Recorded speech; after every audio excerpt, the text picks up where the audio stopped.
Hi, Robbie here. It's another Thursday morning. It's pretty early right now, and the day is clear, but the prediction is that it'll be raining the rest of the day and for the next couple of days. So I'm here just for a brief moment, and then I'm heading back inside.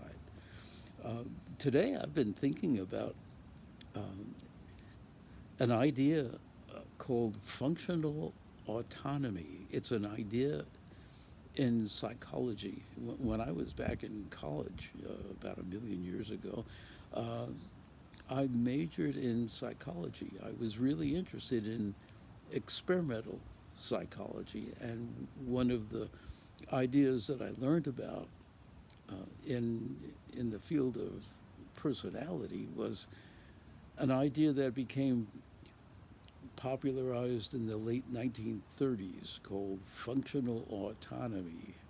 And have you heard about it? It's something that's not talked about except in psychology circles, I imagine.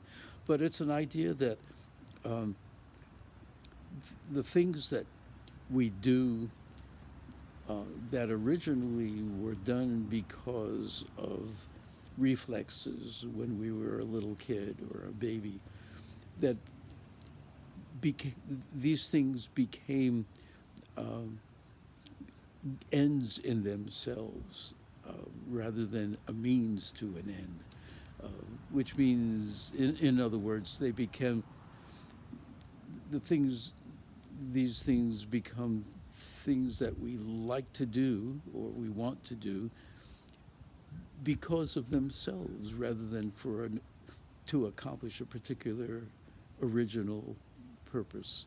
Uh, when I think about functional autonomy, I occasionally think about it because I look through psychology stories in a magazine or a newspaper. But when I think about functional autonomy, mainly I wonder how many of the things that I ordinarily do every day are things that I do because I originally started doing them for a completely different purpose, but these things that I do became an end in itself, an idea that it was I felt enjoyed, that I enjoyed doing. Uh, I can wonder how many of the things that I ordinarily do are things that originally I did for another reason. But a lot more interesting thing to wonder about is how many of the things that I'm doing now will become an end in itself and something that I do for itself rather than to accomplish something that I'm working on right now.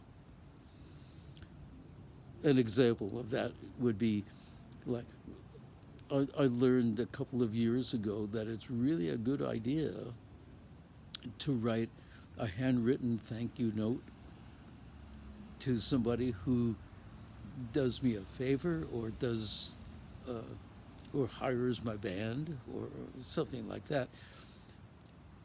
And in the last few years, I've been realizing that writing a thank you note is really good, and I've started writing thank you notes for a variety of reasons, just because writing thank you notes is something that I enjoy doing. So that's an example of how a thing that I do becomes autonomous, becomes an end in itself. So I wonder how many of the things that I do now are things that I'm going to continue doing for itself. So I, you might enjoy wondering about something like that too. But that's it for today, and I'll talk with you again next Thursday.